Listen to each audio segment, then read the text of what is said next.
রান্না করব এই বড় বড় একটা কই মাছ দিয়ে, শীতের কফি আর টমেটো আর আলু দিয়ে। তার সাথে থাকবে বড়ি, কিন্তু থাকতেই হবে বড়ি।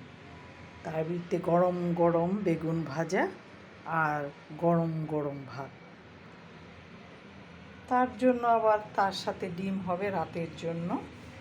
আর আপনার ভাইয়ের ফেভারিট শাক, লাল শাক রান্না করব।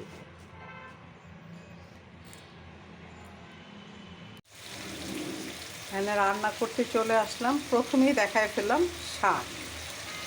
লাল শাকে খুব লবণ কম দিতে হয়। শাক বেশি দেখা গেলে কী হবো, একদম অল্প হয়ে যায়, তাহলে লবণটা বেশি হয়ে যায়। বেশি দিলে একটু পরিমাণে কম দিতে হয়। দিয়ে দিলাম পেঁয়াজ কাটা নেই, কারণ রসুন কেটে পরে বাগার দেবে।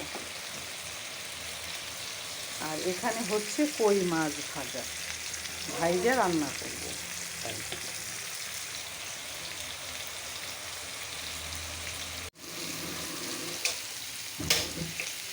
তরকারিটা হয়ে কষানো হয়েছে, মাছ কষায় উঠে ফেলছে, পানি দিয়ে দিলাম। আর এখানে বেগুন ভাজা হইতেছে পাশাপাশি দুইটা।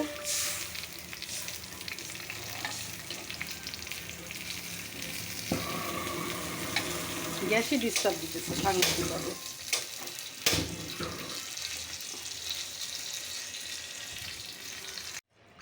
মাছগুলি দিয়ে দিলাম। কই মাছ,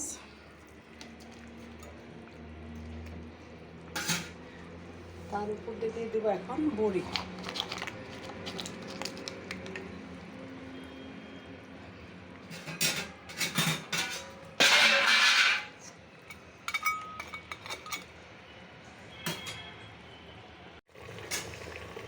মাংস রান্না শেষ, এখন নামিয়ে ফেলবো।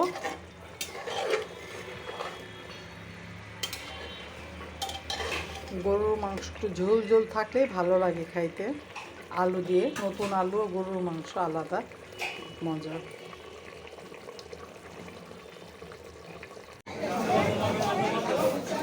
বিভিন্ন টাকা।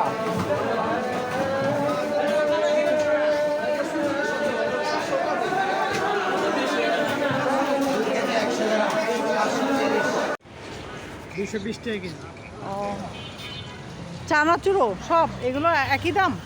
200 টাকা। এগুলা কি বলে, খুরমা? হ্যাঁ, কি বলে এটা? আপনি দেখেন নাই কোন সময়? না না না। কোনো সময় দেখেন না। এটা কত করে?